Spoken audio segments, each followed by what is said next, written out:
Alright, welcome back everybody to Higurashi no Nakukoro ni. I say this every time, but we are getting down to the wire here. We still don't know exactly what happened to Satoshi. I'm hoping he wasn't dissected.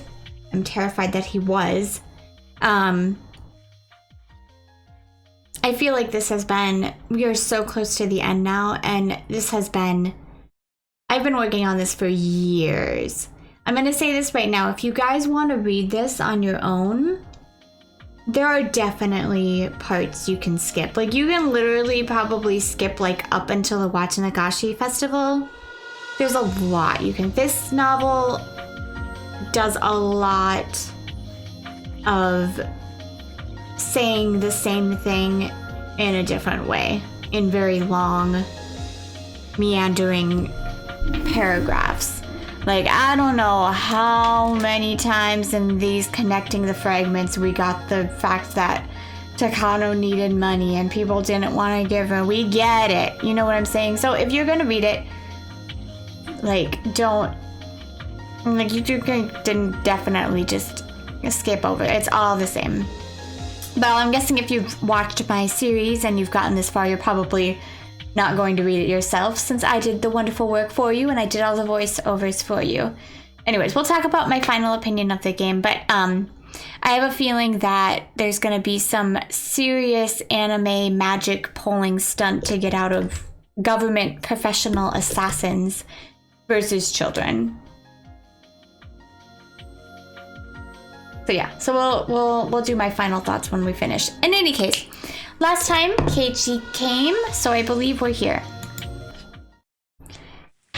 Okay. Grandfather's articles were trampled on, don't care. We have proof as clear as the pathogen causing Hinamizawa syndrome, so why can't they believe in its life cycle? Because they've never heard of that before?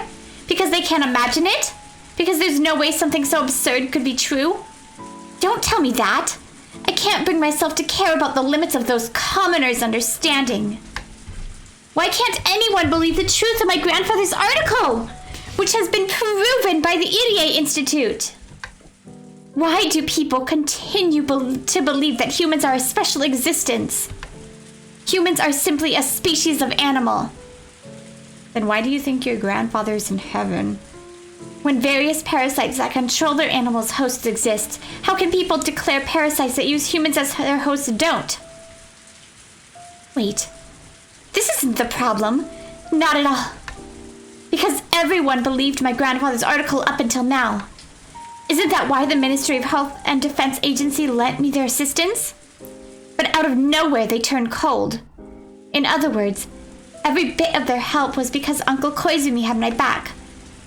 So nobody actually read my grandfather's article? This is where she gets her crazy desire to kill everybody. She wants to make it known to the world. Although technically killing them with gas doesn't make it known to the world, though.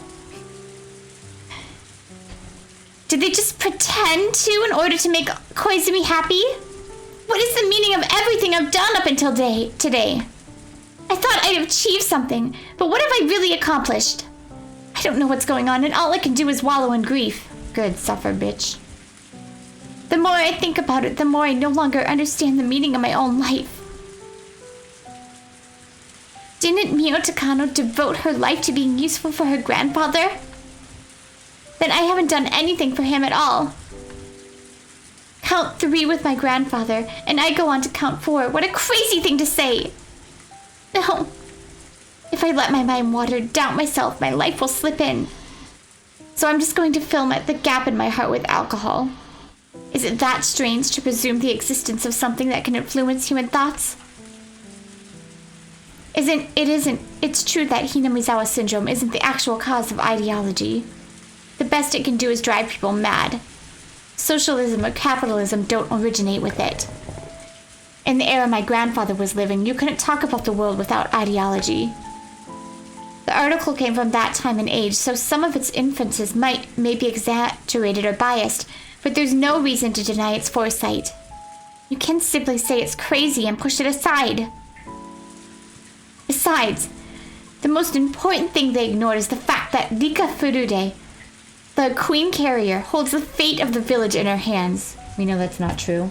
Maybe people just get calm near her because they think it's a psychological thing. My grandfather had predicted the importance and danger of the Queen Carrier since beginning his research. But the hypothesis of the infected community collapsing into madness if the Queen Carrier dies is a Pandora's box that can't be proven.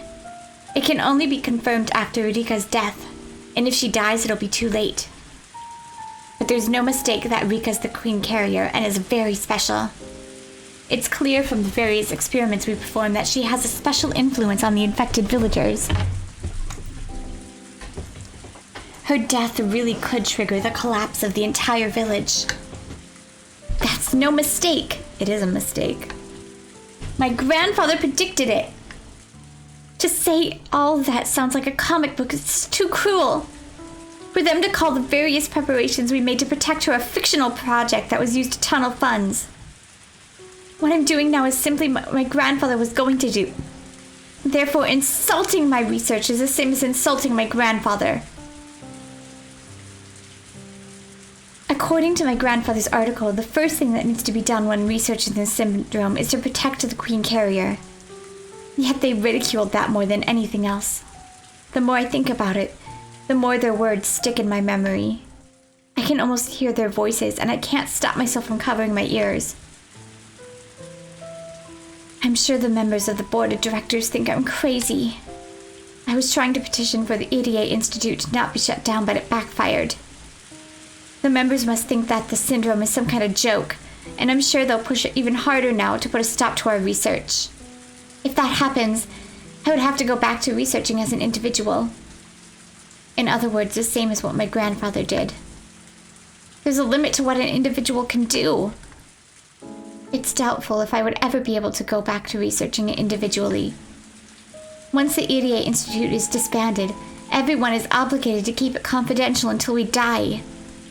I signed a contract to that extent. That's not just a simple promise. If I were to break it, a special unit like the Mountain Dogs would come after me to ensure that I keep everything confidential. Even if that doesn't happen. The Institute is to eradicate the syndrome within a few years and to bury every trace of it, including the results of our research. See, my opinion on EDA has flipped back and forth. At first I thought he was just a mad scientist, but he does actually have good intentions. Like, I like everything that he said about mental health, and I get where I at least see it. That's why I don't hate EDA. Like, he still cares about Satoko and Satoshi very much, and you can see that. He still cares about people and sees them as people, which is what Rika was saying. He just wants the cure. This isn't the normal process of research and treatment, which is probably why he gets killed, I bet. Because I don't know if he gets killed in all of them, but there's one where he gets killed for sure.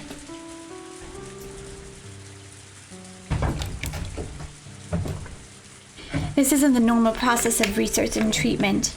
They want to pretend nothing ever happened to begin with. I wanted to continue and complete my grandfather's work, but what's happening now will result in the complete opposite.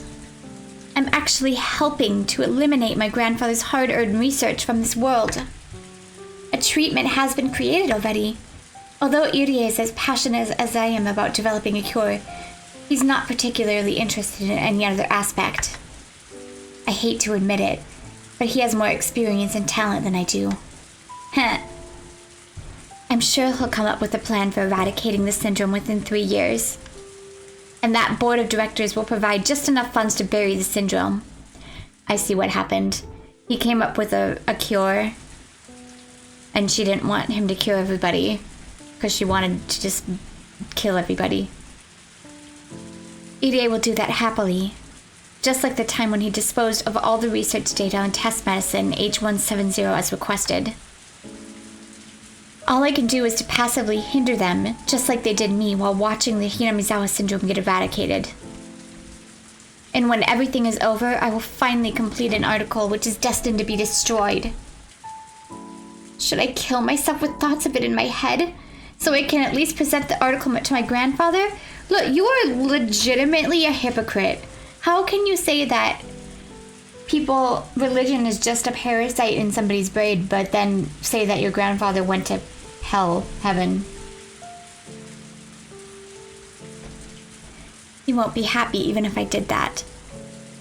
On the contrary, he'll be disappointed in me for throwing the research he spent half his life on down the drain. He won't embrace me. That I know for sure. I wanted to reveal Hinamizawa syndrome to the world. I wanted the world to acknowledge my grandfather's masterpiece. I wanted to carve his name in history and promote him to a god. My grandfather waited, believing that day would come, and he must be patiently waiting still, even after entering his eternal sleep. But I ruined it. I wanted him to become a god.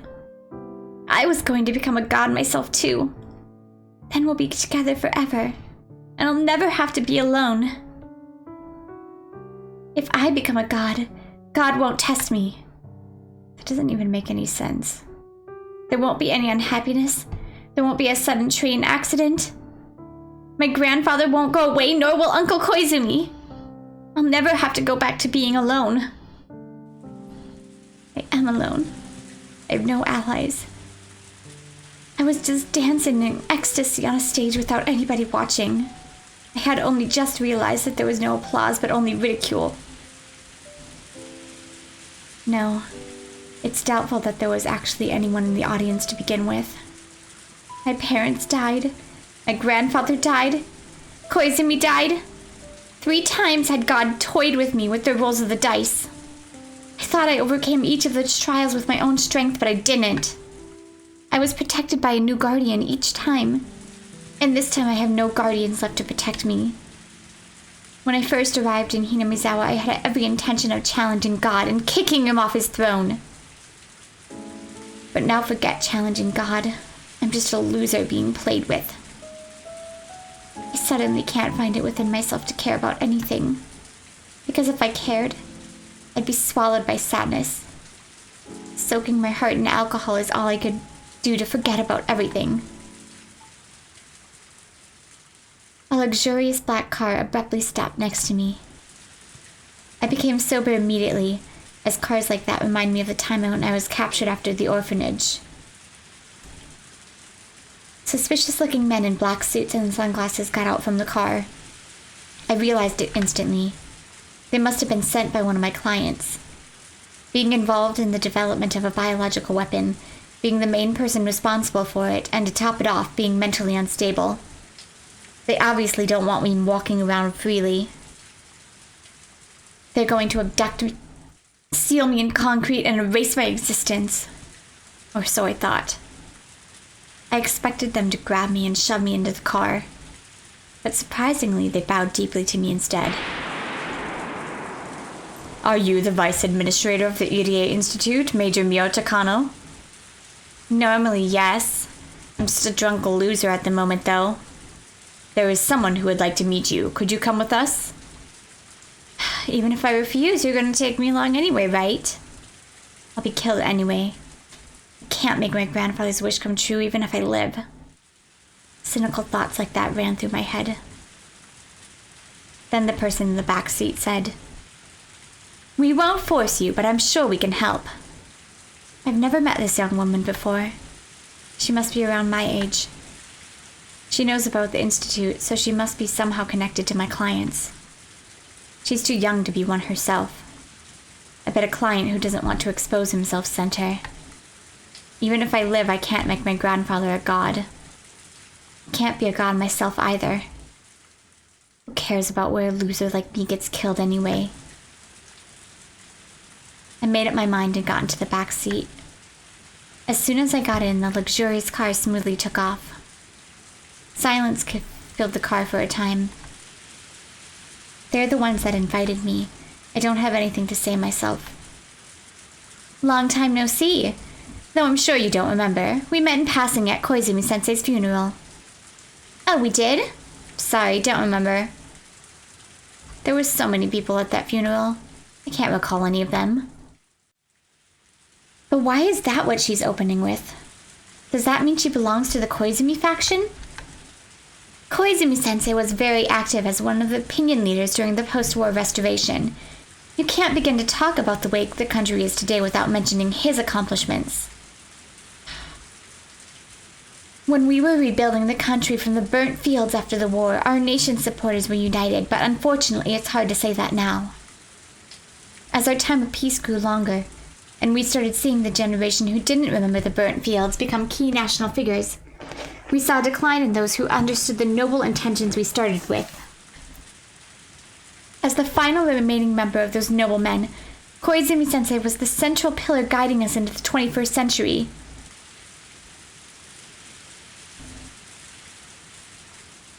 After his death, the Koizumi faction quickly fell. As a result, other factions are extending their influence, leading everything to become quite a mess, right? I heard about these things from Jiro-san. It's really no different from the Sengoku era.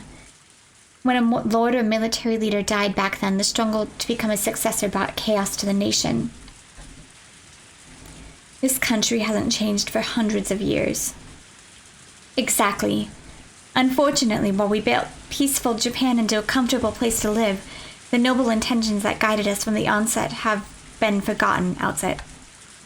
Right now, various factions are fighting in Tokyo over the seat left behind by Koizumi-sensei. If Koizumi-sensei and the other deceased servicemen ever found out about this, they'd be so disappointed. What does that have to do with me? Aren't you the biggest victim of all this? I think you've had enough experiences with sudden shifts in the wind, haven't you? It's true that our research began because of Koizumi's support, and the pressures we faced under the anti-Koizumi faction have been tempestuous and cold. Maybe for them, every project that Koizumi-sensei left behind is an eyesore, regardless of what the project is. In other words, that simply means they rejected the research itself, doesn't it? Come to think of it, yeah, I'm just gonna skip things I don't care about. Yeah, we know.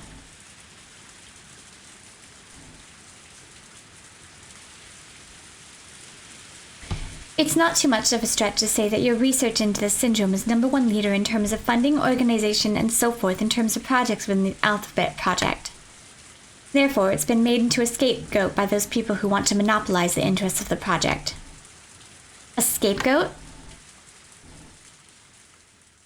What I mean is your research isn't what they rejected. What's important to them isn't the content, but the faction leading the project. I wanted to tell you that today.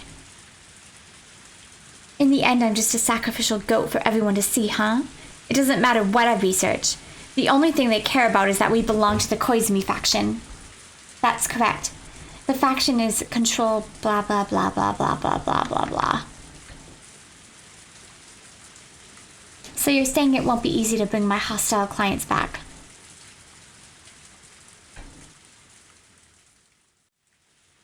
Blah blah blah blah blah.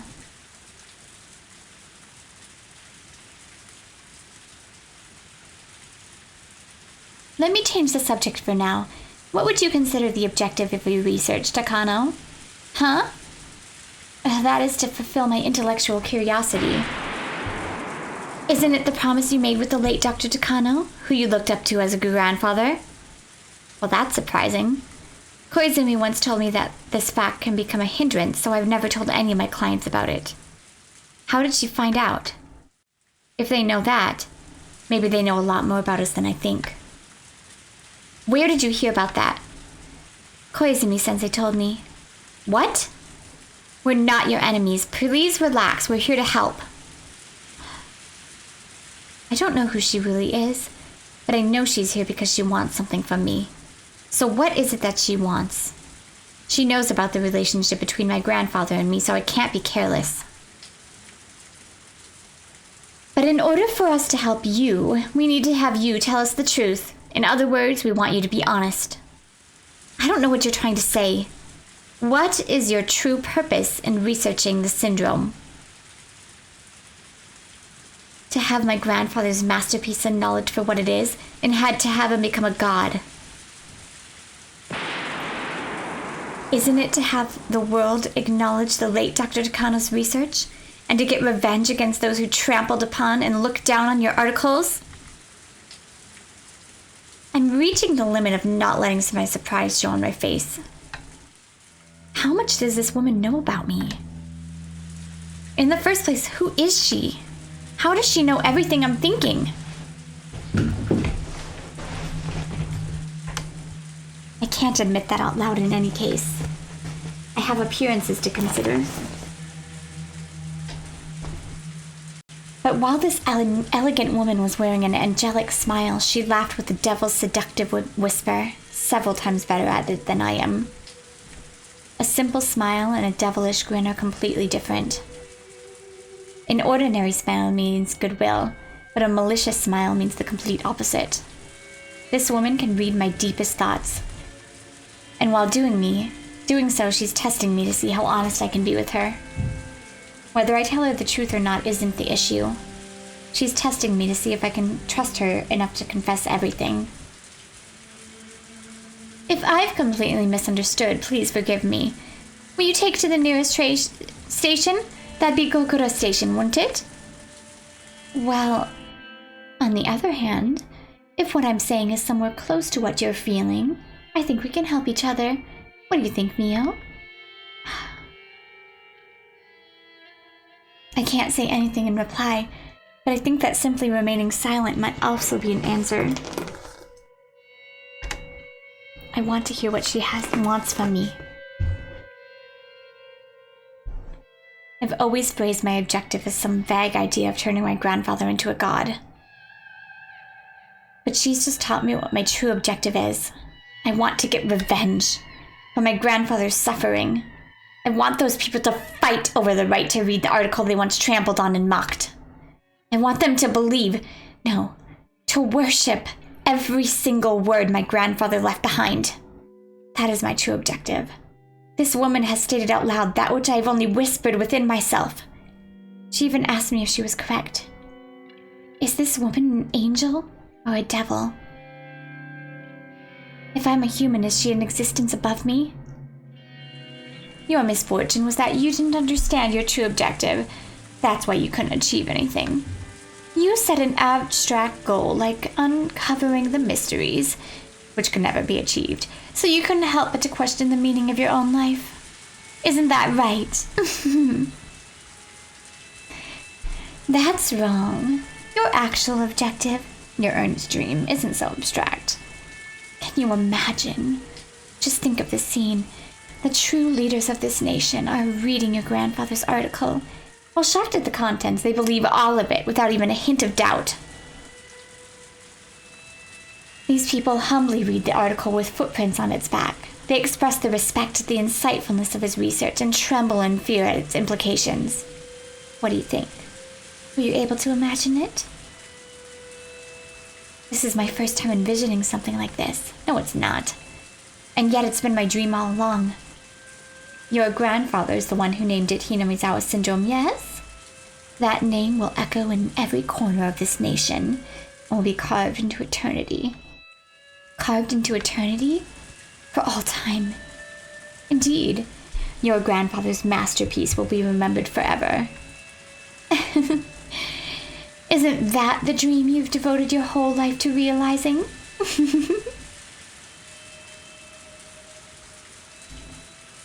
My grandfather's masterpiece will be remembered forever. Remembered forever. And yet, those pigs who couldn't understand turned your dream into a sacrifice simply because of conflicts of interest. They even trampled it to the ground. Just like how they kept trampling on your grandfather's article. See? Does Mio have the disease? Why does I feel like she has the disease? And this is just herself. You must be full of regret. The data you worked so hard for is indeed the same as the article your grandfather did his best to produce. You can't forgive the people who laughed at it. You can't forgive those pigs who ridiculed your grandfather's masterpiece, right? Am I right? Oh, I know I am. But you didn't think about that because you're so kind as to not know how to condemn people. See? No, it's gotta be herself. She's gotta have the syndrome. An indescribable emotion is filling me, making me feel like I'm suffocating. The sensation of being cautious and calm, of trust and mistrust are all blending together. My heart is beating fast and my fingertips are shaking. Why am I at peace? Is it because she reminded me of my true dream that I couldn't express with my own words until now? Is it because she made me aware of the anger within myself? Why am I hesitant? Is it because she reminded me of things I've never told anyone until now? No, those are things I've never even told myself. Hey, Mio-san? If what I'm saying isn't wrong, but in fact is true, I know I can help you with both your dream and revenge.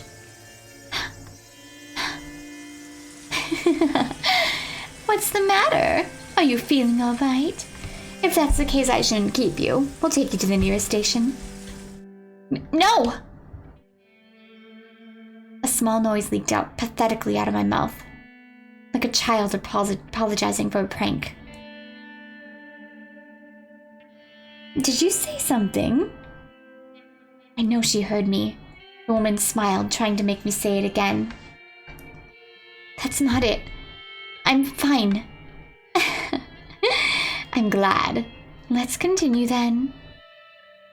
If that is in fact my dream, then what can you do? I'll help you with both of your vengeances. 1 is revenge for your grandfather. We will make those people who ridicule your grandfather's article humbly take it into their hands once again, the one they violated. The other is revenge against the board of directors for trampling over your research, simply because of factional conflicts. Revenge against the filthy pigs who tried to stomp on not only your work, but on your life as well. Getting revenge against the board of directors by having them read my article. I'll be honest with you two, we're helping you because our interests are the same. We can't allow the project that Koizumi-sensei established for the sake of Japan's future to be eaten up by lowlifes after his death. If we had more power, we wouldn't have allowed that scum to become involved at all. However, the wind started blowing in a different direction and the project can no longer express Koizumi's ideals. It has become a pigsty for them to satisfy their own desires. Koizumi-sensei, who gave them the name Alphabet Project, would not have wished for it to remain this way. The project should have been shut down the minute it deviated from his ideals. So you're trying to make the sacrificial sheep of the factional into a wolf, are you? If you choose to keep your grandfather's article hidden away in your heart, then I won't force you. No. I won't let that happen. I don't mind falling to the ground myself. But at least my grandpa's article. Don't you want to make the article that represents you and your grandfather's lives into something that will last forever? After all, that's your dream, isn't it? That's right. That's my reason to live. We'll give you a chance to make your dream come true. On the night I decided I was a loser in life and drowned myself in tears and alcohol after being abandoned by everything, I met someone who could be an angel or a devil. Is this divine salvation or the devil's seduction? I fought with the board of directors regarding the continuation of our research, but that was completely off target. That wasn't my true goal. My objective isn't to continue researching the syndrome. It's to have the world acknowledge my grandfather's research as a masterpiece. Somehow the method for achieving that swapped places with my objective and caused me to misunderstand myself. The purpose of my life isn't to continue my grandfather's research. It's to get revenge and repay for them for my grandfather's suffering. That's what this woman is saying. She's promising to make my grandfather's research eternal. She's also promising an opportunity to take revenge against those who laughed at it. When Uncle Koizumi died, I thought God was playing dice with my fate. But my unshakable conviction gathered together a power stronger than God's die. So maybe this meeting happened for a reason. Curse you, God. You're testing me again. I will overcome the death of Uncle Koizumi, and I will make my grandfather an eternal existence by taking revenge against the God who tested me. I will for certain. I will take my revenge.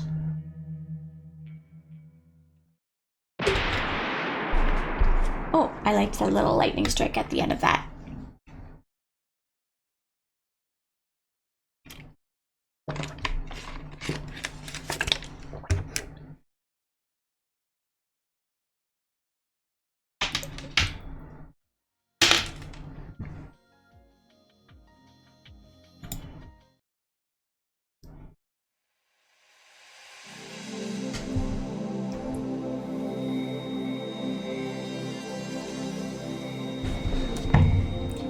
We still don't have Satoshi. With this, do I have all the pieces lined up for 1983? It sure is a hard and exhausting job just lining up the pieces for the month of June. But finally I'm at the starting line, beginning from zero at last. Yet, seeing all these colorful fragments together, I realized just how many sentiments were intertwined around June 1983. I used to think that the thoughts of people with no relation to me were useless.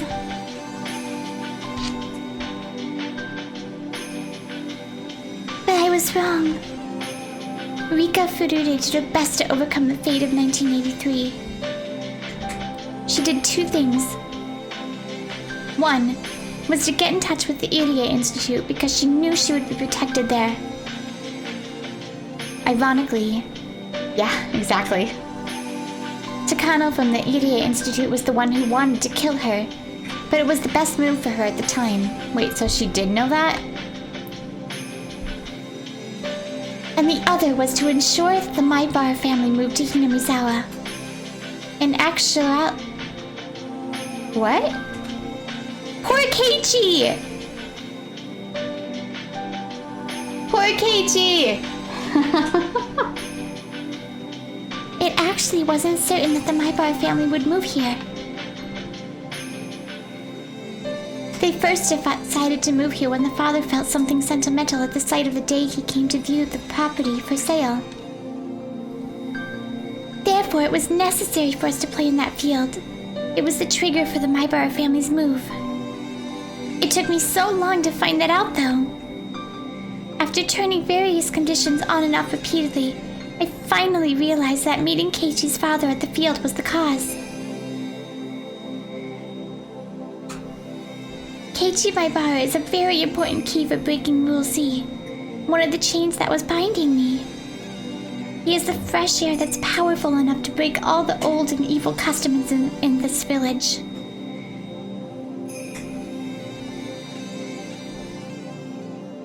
He created many opportunities, but he also provided me with an important clue by letting me know that a strong conviction and the will to believe is what's important in standing up against a powerful fate. But I wasn't the only one who wanted him here. People in the Sonozaki family who wanted to wipe out the nastier traditions of the village also wished for him. Mion Sonozaki vowed to herself to protect Satoko and Satoshi because she was very much bothered by how irrational the treatment of the Hojo family was. And on the night Satoshi disappeared, which we still don't know what happened to him, she exploded at Oryo Sonozaki and voiced her true feelings. Oryo understood. Oryo herself had come to understand the wicked customs of the village and had been wanting to do something about it. But she didn't have the power to do so herself. Yes, she did! Fuck that! Yes, she did! She's literally the village leader. All she had to say was call a meeting and tell everybody to stop fucking with the Hojos, and they would've. Don't even give me that crap. You're just a bunch of lazy assholes that didn't want to do anything yourselves. That was That's why the lots went on sale, so that my Barter family could move in. Even if I danced in the field, if Oiryu hadn't put the lots on sale, Keiji couldn't have come. And Reina Ryugu, who provided many important opportunities for Keiichi Maibara, was saved by returning to Hinamizawa after the deep emotional trauma of her parents' divorce sent her into a terminal condition. Keiichi Maibara's wish to restart his life was the same wish Reina Ryugu had a year prior. Maybe that's why Reina was able to understand Keiichi. It's like the miracle where one can recognize moments in a certain fragment from another fragment. If they can use the lessons learned from one fragment, then humans won't make those mistakes. The game pieces will make their best moves, and the chances of winning this game of June 1983 will rapidly increase. In other words, Reina Ryugu makes extremely important moves on this game board without realizing it. The mighty Rule Z that surrounded the Hojo siblings was eventually smashed by their actions. Of course, Satoko overcoming herself was also a big help. Their hands met only because they reached from both sides. Keiichi and Reina are the ones who taught me that. Miyana's the one who made it possible for them to move here, and she also helped them become familiar with the village. That's not all. Irie is also an important piece with significant functions of his own. Feeling empathy for Satoko, he's the most influential piece on the board we call Hinamizawa Syndrome. His existence is capable of defeating Rule X. I forgot the Z and X she was talking about at the beginning of this.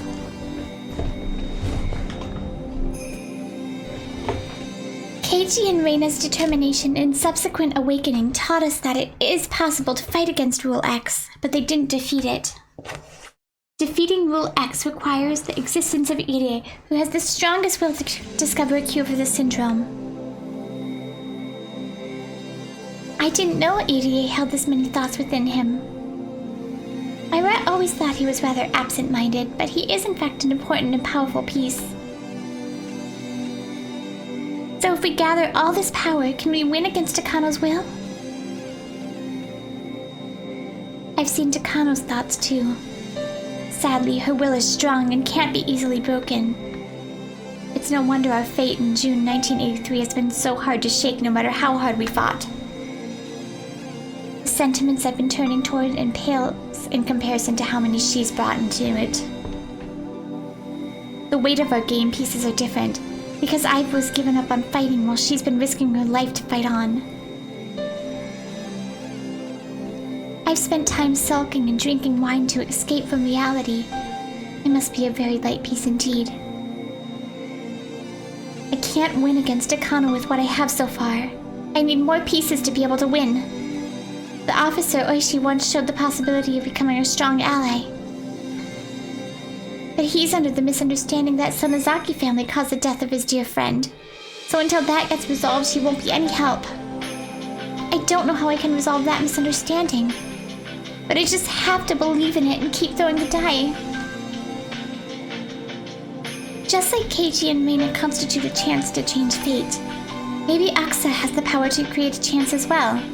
I don't know why I love Aksa so much.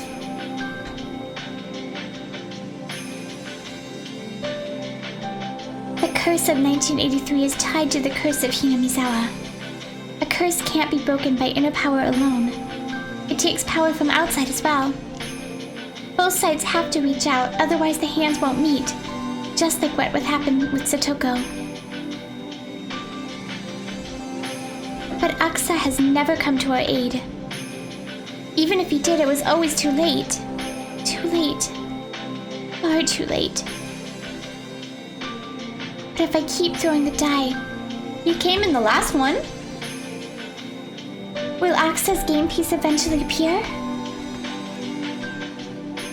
The final rule, Rule Y, involves the evil masterminds who are using Takano as their own game piece. To defeat them, I need a very strong opponent for her. And the only one I can think of is none other than Aksa from the police headquarters in Tokyo. There are more pieces who would lend me their power. I need to gather them all, otherwise I can't win against Akano. The preparation of the game board is complete. I like thinking of it like a game board. But I need more. It's only the beginning.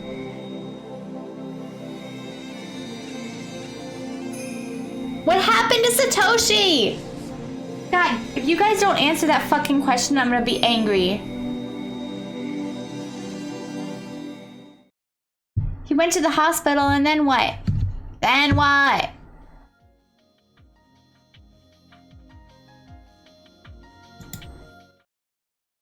I'm guessing it just goes in order. This piece is the only one that's so distorted. That's because it's from long before June 1983.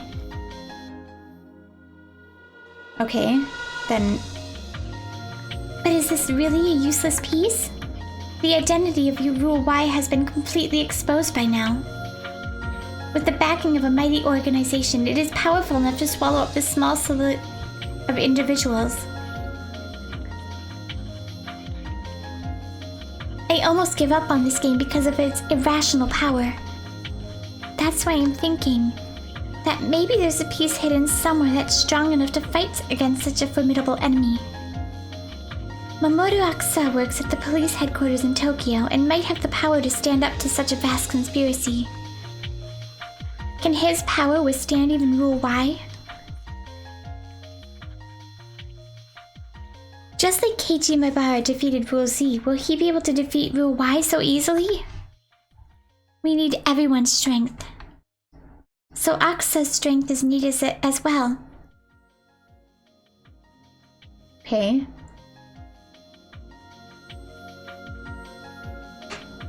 I'm gonna ask every single time I finish one of these, what happened to Satoshi?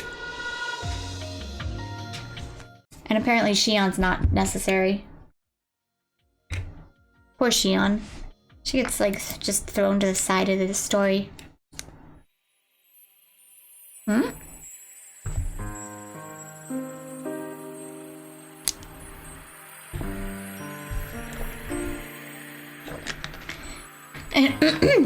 In order for Keiichi Maibara to become a game piece that can lead everyone, there's someone he has to learn about first. Something.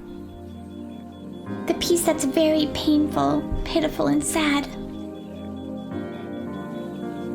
He has to learn about his friends, and he has to learn to not doubt them. He doesn't know the importance of trusting his friends. He doesn't know just yet. A slight mistrust grows into paranoia, and Keiichi Maibara is trapped within Rule X. I forget what the rules are. X must be the syndrome.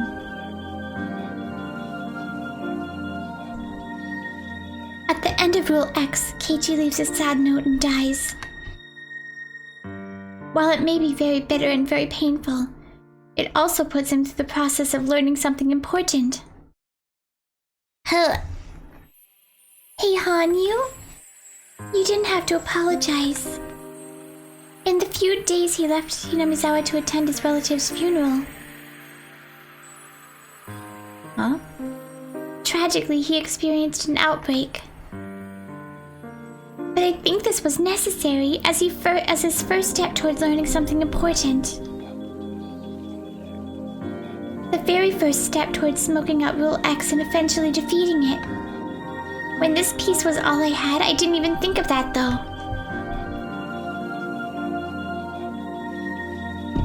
I'm a little confused.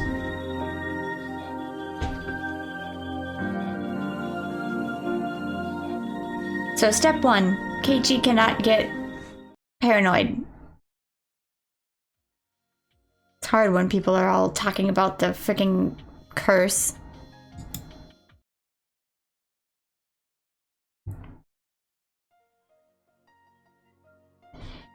This game piece has a very important meaning for us.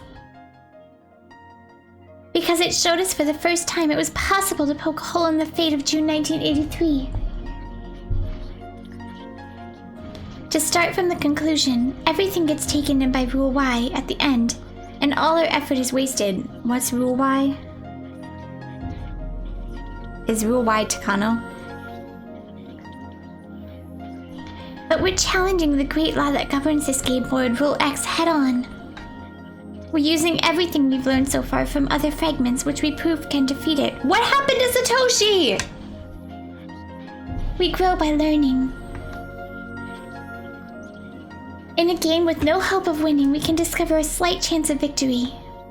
This piece taught us that. Oh. With this game piece, Rule X was almost completely defeated. That was when Keiichi fought Reina and she stopped.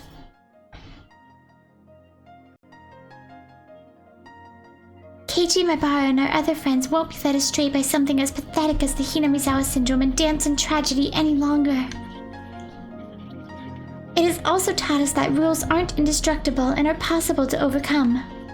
In other words, it has given us, the ones who are on the outside of the game board, hope. It's an important fragment that serves as our turning point and the trigger for everything else. What happened to Satoshi?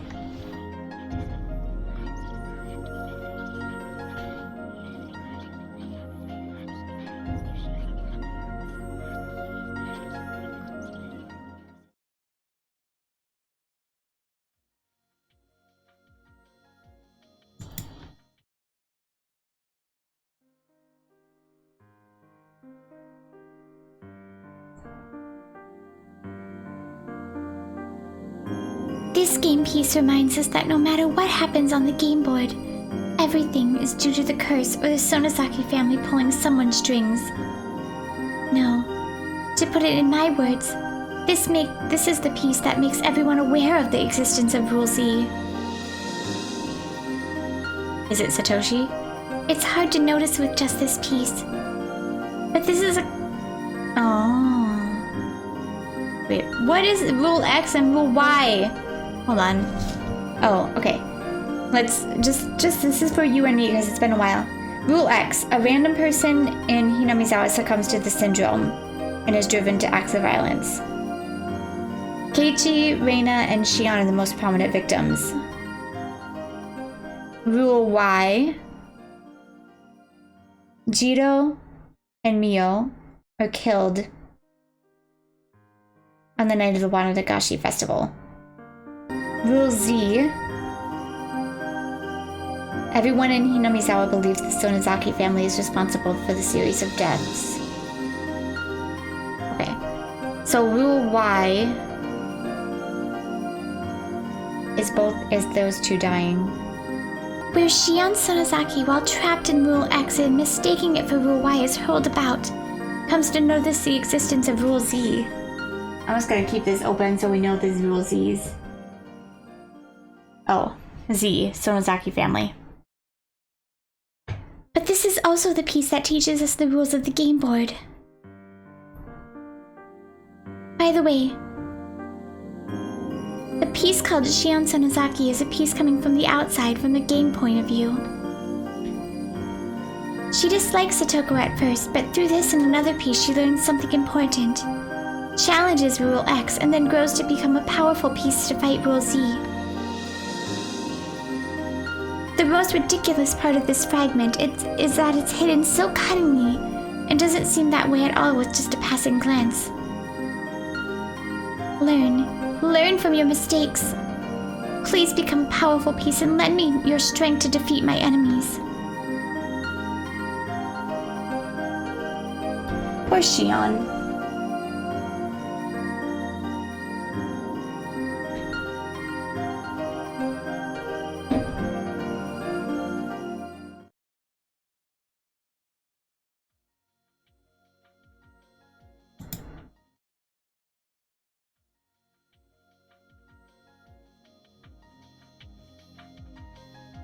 This is the piece of Shion Sonozaki who goes mad after being taken in by Rule X.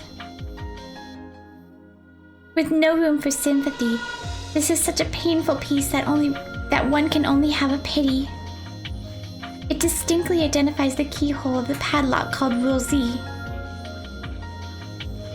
Keiichi Maibara becomes a key himself to pry open this padlock. As Neon wished for, he becomes a wind that clears out the stagnant air filling the village.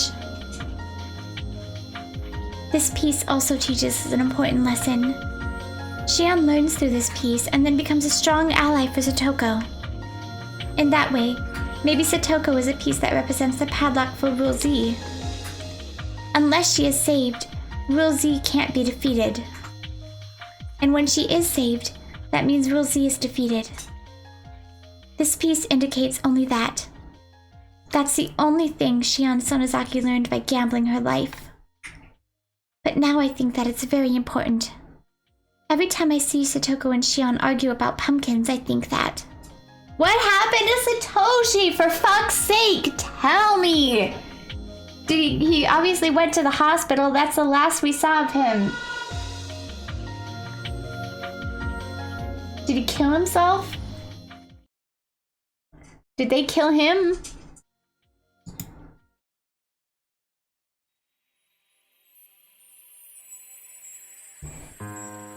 This piece shows us the existence of the unreasonable Rule Z surrounding Satoko, and reveals the most powerful adversary rule on the game board, Rule Y. Can the rules X, Y, and Z be seen now? I don't know if this wiki is correct, because I don't understand the XYZ thing.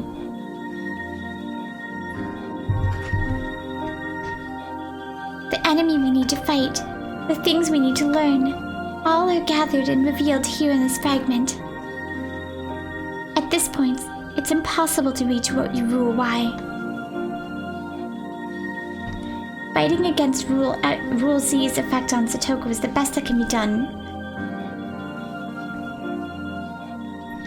But in this piece, we make a mistake in our approach for fighting it. The outcome we gain through erroneous means is erroneous itself. Keiichi learned that through his own experiences. A tragedy doesn't possess the power to overcome tragedy. Violence doesn't possess the power to overcome violence.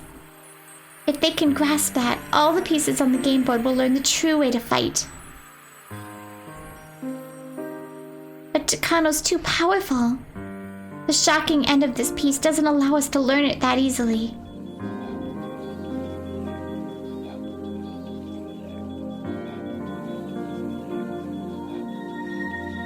I can't let it go. What happened to Satoshi? I said every time we finish a little thing, I'm gonna say it. Oh, there's only 2 more. If we don't find out what happened to fucking Satoshi, I'm gonna go crazy.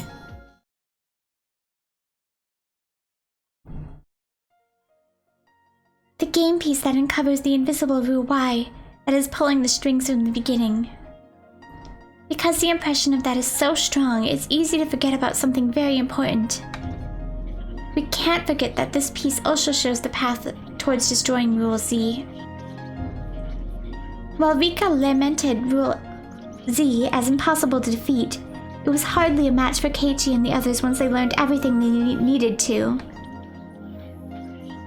They knew the correct way to fight and fought according to the rules of the game board. As a result, we win, and the fact is more valuable than anything for us. Keiichi taught me a lesson. There is no need to subject ourselves to any fate. The will to believe can defeat anything. The fate that I was always subjected to is created by Mio Takano's own conviction. So what he says is correct. To defeat her conviction, we need a stronger conviction of our own. A strong will can only be pierced by another strong will.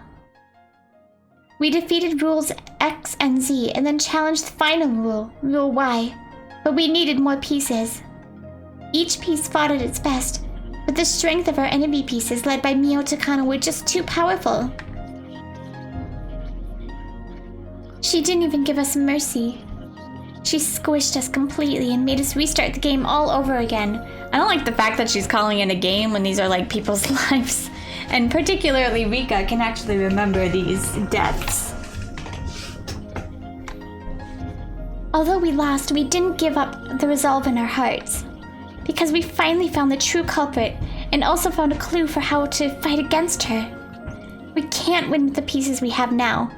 We don't have a powerful enough conviction or strong will. But Hanyu and I will keep trying. We'll roll our die repeatedly, look for the greatest result, collect pieces, and try again, with a will stronger than Takano. No. I thought of skipping. Didn't you think of giving up several times before you got to this point? But you made it because you believed in me and followed me here. We're almost there. We can do it. Tell me what happened to Satoshi, for God's sake. Get up. Okay, well, apparently it depends on... I don't know. Maybe he's still in the hospital. Maybe they dissected him. You better fucking tell me or I'm gonna be angry because...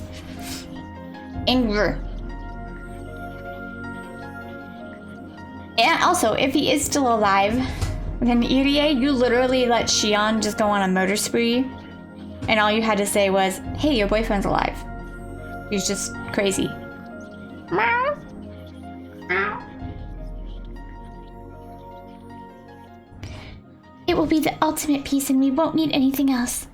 The very last piece of all. Come on, let's collect the pieces. Let's collect miracles. Please give your hopes, desires, and dreams to me. No. I don't want to give my desires and dreams to you. They're mine. I'm sure as shit not giving you anything unless you tell me what happened to Satoshi. If I have to Google what happened to Satoshi, I'm gonna be angry. Okay. We're gonna do this as the last one, and then I'll probably, I don't know what's gonna happen, but let's do this.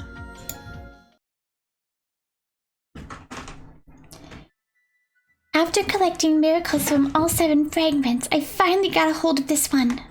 This fragment holds our final fate. But before we take a peek, please wait for just a little bit. No!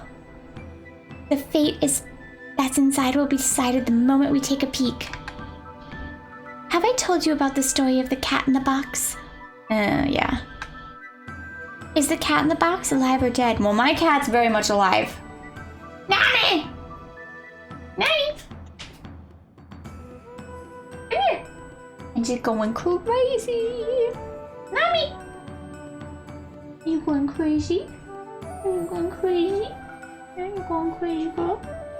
You crazy kitty? If you open the box, you'll know, but you won't know until you open it. It could be alive, and it could be dead. In other words, before you open the box, the living cat and the dead cat simultaneously coexist. And the moment you open the box and find out the truth, the incorrect answer disappears. The inside of this fragment is the same principle. The future we desire and the future Kano desires simultaneously coexist. They're opposing and denying each other. Once we take a peek, one of those futures must disappear. If we have enough pieces, we can look inside this fragment. But we've only had the same pieces lined up on the same way on the game board. And the game under the same condition was Takano's complete victory. We've already tried that in the Minagoroshi fragment. We need more. We need the help of a piece that's powerful enough to defeat Rule Y. Axa? I love Axa. Until I get a hold of that piece, it's too scary to take a peek inside this fragment. But how do I get such a piece? Give him a phone call. Give him a phone call! It really doesn't seem that hard, actually. He probably would believe you and come. But how do I get such a piece? It's a piece I've never gotten a hold of before. To obtain it, I need to look just one more time. I need one more miracle to obtain that piece. Just give him a little ring-a-ding. You can just say, hey, there's a fire. No, that's probably not enough to get him to come from Tokyo. Nami! You crazy, girl. You crazy. Oh! Do you need the final miracle? I do. Come to me, Axa. Huh? What is this? I never noticed this tiny little fragment.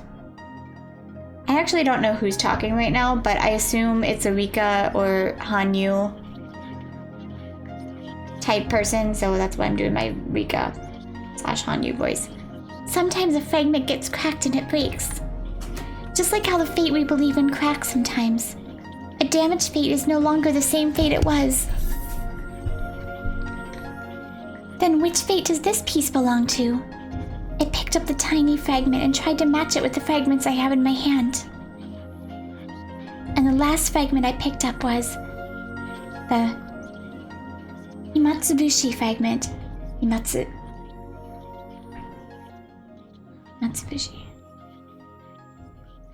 This fragment was distorted from the beginning. And look! See? This tiny piece fits perfectly. With this tiny fragment, how will the world change? What kind of miracle will occur? I don't know. Wah. The whole world warped. Since I put the broken piece back where it belonged, the distortion centered on the crack. But that doesn't mean I can't take a peek inside. It's already past 1985. It's a time long after Rika Furude and her friend's stories tragically ended in June of 1983. Ooh. Beep. With some mild interference, an order crackled through their headsets. All units, the chief has a message for all of you, so listen up. Good work, everyone. The local police has given us 15 minutes to wrap this up, but I'm only giving you a few seconds. Don't let a single person escape. The main target is a diplomat. Don't let him suspect you're a cop. Just grab him. But make sure you leave no injuries. It'll lead to the problem if you do. They're dirtbags who hide under diplomatic immunity to deal with the local gangsters. They launder money from drug dealing and force people into the sex trade to pay off high interest debts. According to the local embassy, some of the victims are younger than teenagers. Shitbags.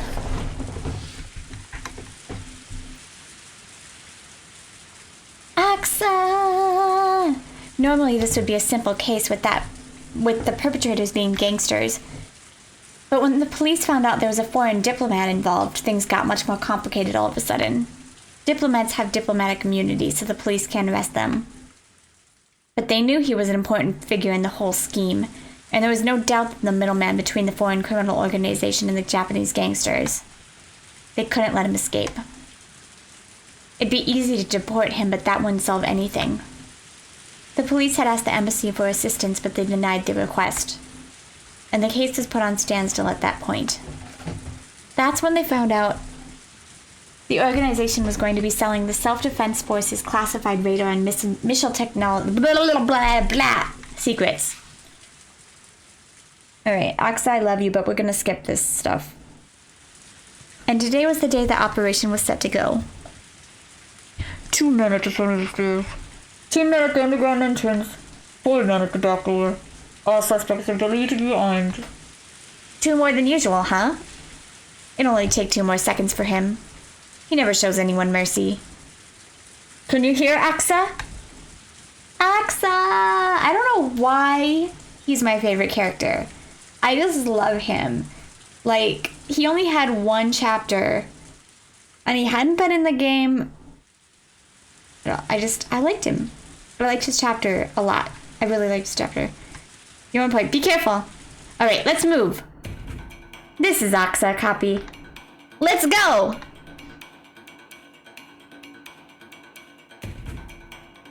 A man suddenly appeared around the corner downtown. It was Aksa.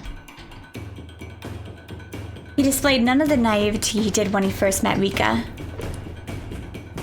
When he got to the entrance of the underground club, a bouncer with a heavy foreign accent stopped him. This place, members only. Do you have membership card? Aksa pulled a card out after being asked. It was a card that was very difficult to forge, so they could only get 1. As the man on point, he was the one to receive it. Oh. The bouncer let Aksa in after confirming he had a membership card. Aksa passed the bouncer at the entrance. He's going down the stairs. Come on, Aksa. At the bottom of the staircase, there was an overly decorated door like the ones you'd see in a high-class club. The venomous glow of the cocktail lights lit up, silently warning everyone it was an entrance to the den of evil. Welcome. May I see your membership card? The guard at the entrance took the membership card and put it through the card reader on the wall. Beep! An error sound. Slight perspiration could be seen on Aksa's forehead. The guard swiped the card a couple of times more. Beep! Beep! Aksa's having a problem. Did they change the system? If Aksa's encountering trouble, we'll change plans. Secure his safety pronto. The expression on the guard with him steadily grew dour. His right hand reached inside of his jacket, probably fingering his gun. Ding! The buzzer suddenly rang with a delightful tone, and the card reader flashed a green light. Immediately after that, the lock on the door opened up. Thank you for waiting. Please head inside. Why does this game always like to look at ceilings? I don't get it. Always the ceilings. Are ceilings fascinating? Wow. That's fascinating. Guys, I think we gotta stop this episode. I'm just gonna stare at this ceiling for a while. Mine doesn't have a cool chandelier on it though.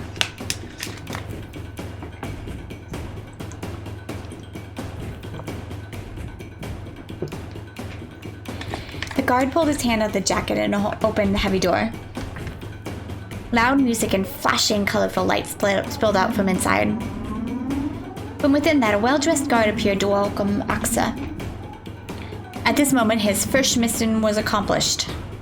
Having acted as the go signal for remaining units, Aksa was also in the dangerous position of being in enemy territory all by himself. The door was the biggest obstacle for their ambush. The door locked automatically, so whenever it was closed, it was also sealed that way. It was a solid door and nearly impossible to open from the outside. Somebody had to not only open that door, but keep it open for several seconds in order for the raid to begin. Aksa was the only one who could do that. Aksa! Entrance secured! Commence operation! The complex on the other side of the club was getting a new tenant, and there were 2 trucks parked in front of the building. But of course, that was just a disguise. The door to one of the trucks opened, and several dozen plainclothes investigators jumped out! The same thing was happening at the back door, too. The ground-level guards noticed this and began to draw their guns, but were taken down immediately by nearby investigators who had been pretending to be innocent bystanders. Several dozen investigators quietly went down the underground stairs. These narrow underground stairs were another obstacle to their operation. Everything would end up on security camera. Their raid would become known within a few seconds. For that matter, a push on the security button would make it impossible for the lock to be opened from the outside. That's why they had to secure the door before the ambush. The guards on both sides of Aksa noticed the loud footsteps coming down the stairs. The well-dressed guard also realized that something was wrong. The 3 guards shifted their attention from Aksa to the stairs behind him. And as he sensed that attention shift, Aksa took a quick, deep breath and then stopped breathing entirely. The 2 guards standing behind him suddenly rose in the air in strange positions. Aksa had determined his position relative to the 2 guards next to him, so he didn't need to check with his eyes. But even so, whap!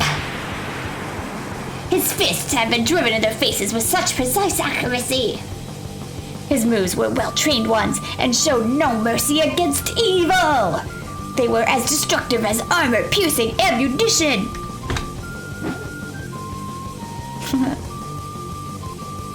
And furthermore, Aksa had retracted his arms at the same speed he struck. Everything looked so strange in the flashing lights. The man who witnessed all of this probably couldn't figure out what just happened. The two guards were up in the air in strange positions, and the man who had been standing in front of him was now crouching low. Then that frozen moment shattered. The well-dressed guard was smashed into the ceiling, and shortly afterwards came crashing down onto the floor. Later on, while slurping liquid food, he would desperately try to remember whether it was a fist or leg that broke his jaw. He would probably never quite recall it. Rather luckily, the way his body fell blocked the door, so Aksa didn't have to hold it open any longer. This is Aksa, I'm going in! Wait! Wait for your backup! Aksa! The room was filled with loud music, but everyone had noticed the brouhaha at the entrance.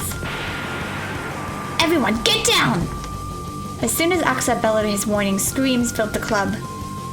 Most people immediately hit the floor as if trying to proclaim their innocence. But all the guards reacted quickly to Aksa.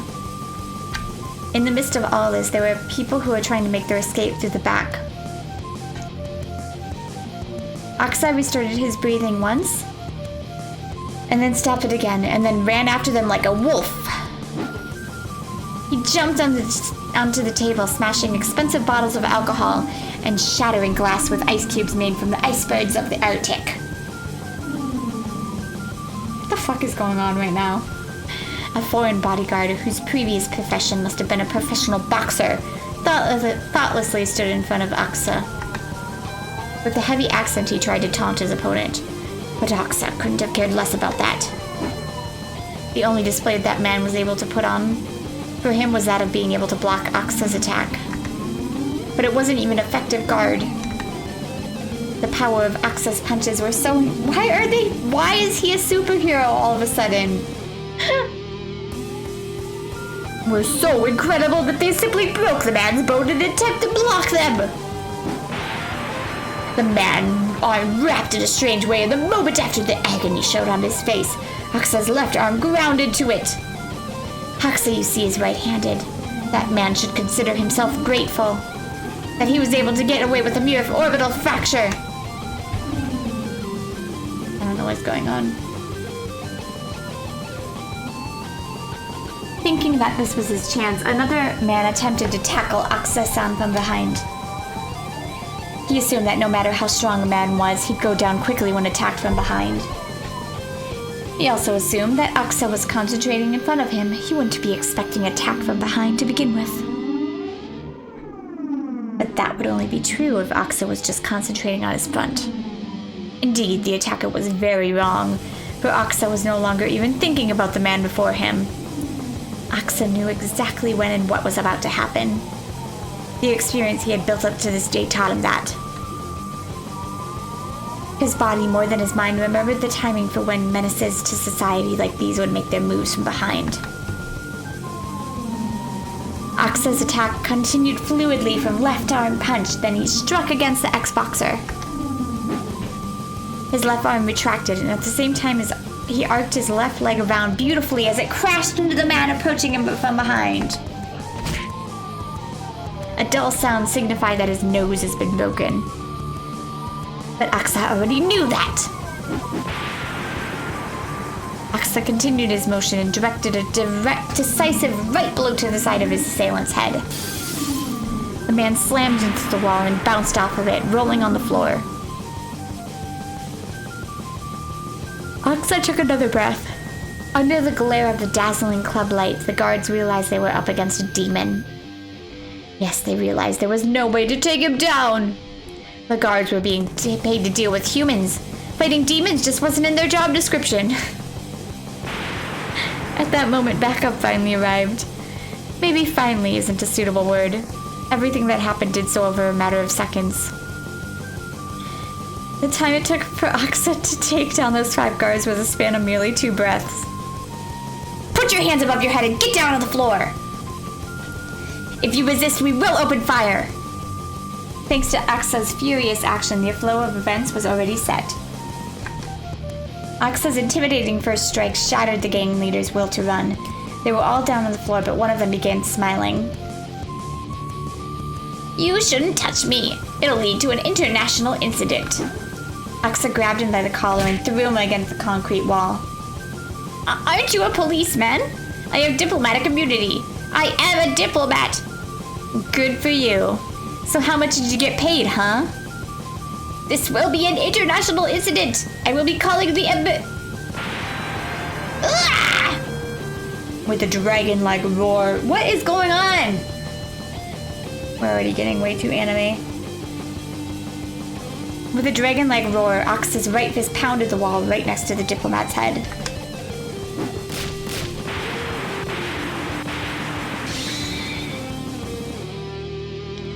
Immediately after that, his left fist pounded the wall on the other side. And soon enough, Axa had pounded the wall 7 times, each just a sliver away from the diplomat. His fists were essentially powerful enough to crush the man's head. The diplomat crumbled to the floor. This is Axa! Target secured!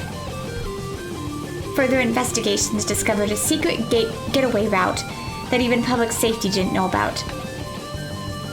Dozens of Soviet military-grade machine guns were found, and if Axa hadn't stopped them there in the club, they would have escaped, or even worse, the operation may have ended up with a brutal death toll on both sides. All thanks to how well Axa executed his duty, the operation was completed without a single shot fired. Come on! Hurry! The local police will be here soon. Put them on the truck! Since a foreign diplomat was involved, they had to make sure it didn't look as though the whole operation was carried out by the police. Instead, it was made to look like a simple gang war. They would dump the useless gang members and hand over the target to the police. Of course, before handing him over, they'd make sure he spilled everything he knew. That diplomatic pig would be used as a negotiation device by another part of public safety. They found plenty of evidence that said Pig was tied to an underground criminal organization. Not wanting a persona non grata, what? I don't know what that is, on their hands, the embassy would likely cut all ties with him. The rest would be the business of other departments. Public safety's job was to take care of the things regular police couldn't deal with.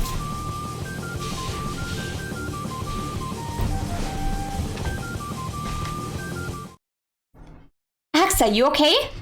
Come in, Axa! This is Axa. We're on our way. You've done it again.